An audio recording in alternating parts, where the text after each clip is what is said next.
All right, sports fans, how's everybody out there doing?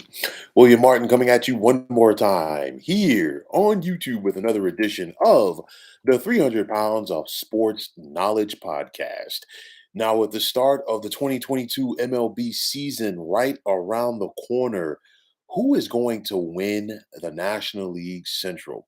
Now, you look at the St. Louis Cardinals, and they're looking to make it 4 consecutive years with a playoff berth. Now, Oliver Marmol replaces Mike Schilt as manager as he was let go after due to philosophical differences with management. But you look at this lineup, you still have Nolan Arenado, Tyler O'Neill, and Paul Goldschmidt in the middle, and then the return of Albert Pujols. Of course, we saw Pujols leave St. Louis in free agency at the end of the 2011 season. Got that big contract from the Angels. Never was a player with the Angels that he was with the Redbirds. Of course, last year he finished up with the Dodgers, and now he is coming full circle for him. And this is an opportunity to come back to St. Louis due to the universal DH because Pujols is not an everyday first baseman anymore at this point of his Hall of Fame career. Adam Wainwright, he's 40 years of age, but he is still a quality pitcher for the Cardinals in their rotation.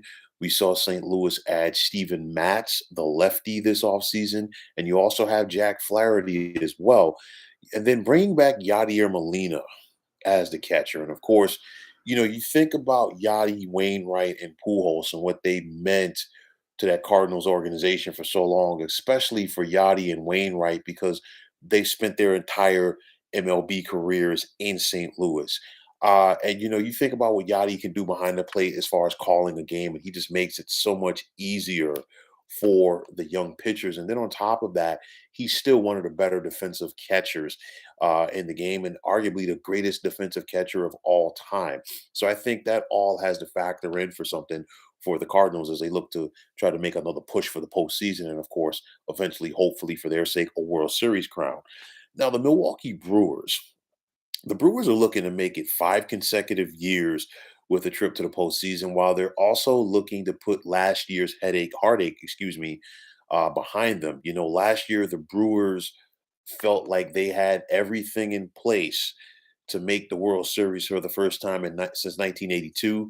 Milwaukee won 95 games during the regular season, and they looked like they had what it took to get there, but they ran into a very difficult Atlanta Braves team in the NLDS as they fell in 4 games.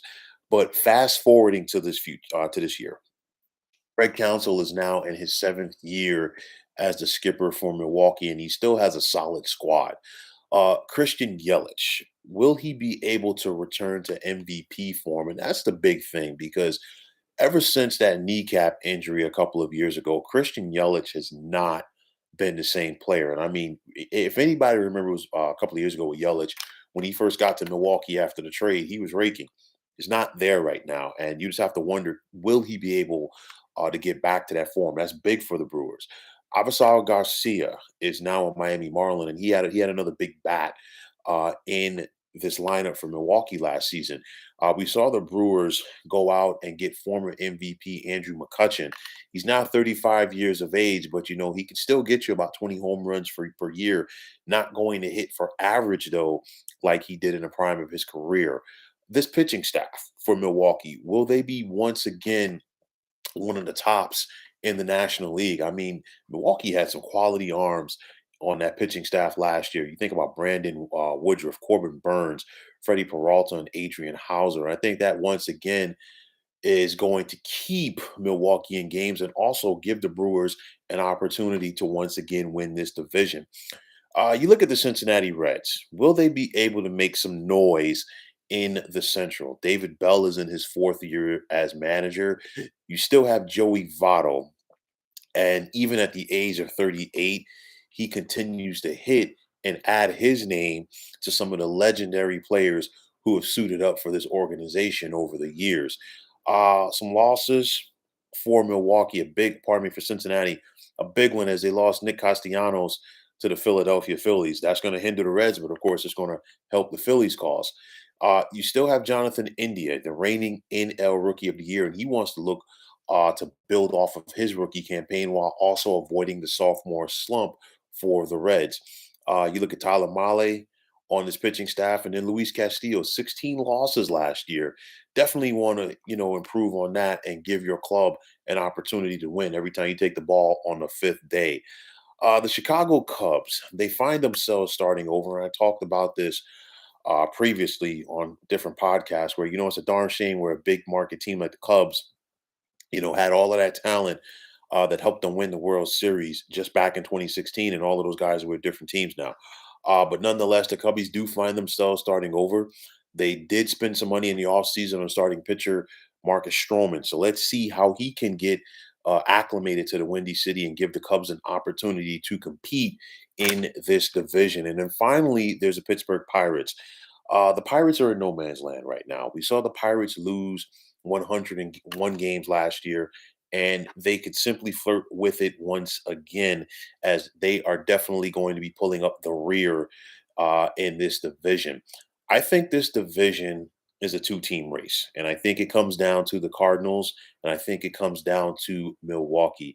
And as of right now, I'm going to give St. Louis the slightest of slight edges over Milwaukee to win this division. Not saying that Milwaukee will not be a playoff team, not saying that they don't or they could not, overtake St. Louis at some point and win this division. A lot of things definitely have to be factored in: trades, injuries, you name it.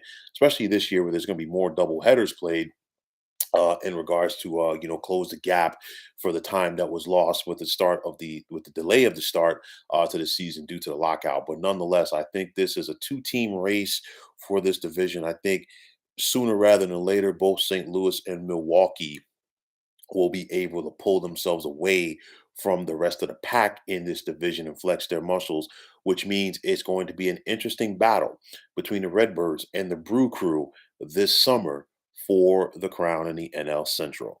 So, folks, that is going to wrap it up. And as always, I want to take this time out to thank you for tuning into the 300 Pounds of Sports Knowledge podcast here on YouTube. Want to take the time out to thank all of you fine folks out there for tuning in. And if you have not already, please feel free to subscribe to this channel. Now, if you're on Twitter, please feel free to follow me at 300 Pounds of Sports. And like I always say, if you follow me, it will be my pleasure to follow you right back. There's also the sports discussion group on Facebook at the Sports Depot 365. You can check it out, drop a line, and be a part of one of the better sports debating sites going on social media. So once again, fine folks, my name is William Martin. I'm signing off, saying take care and have yourselves a wonderful day.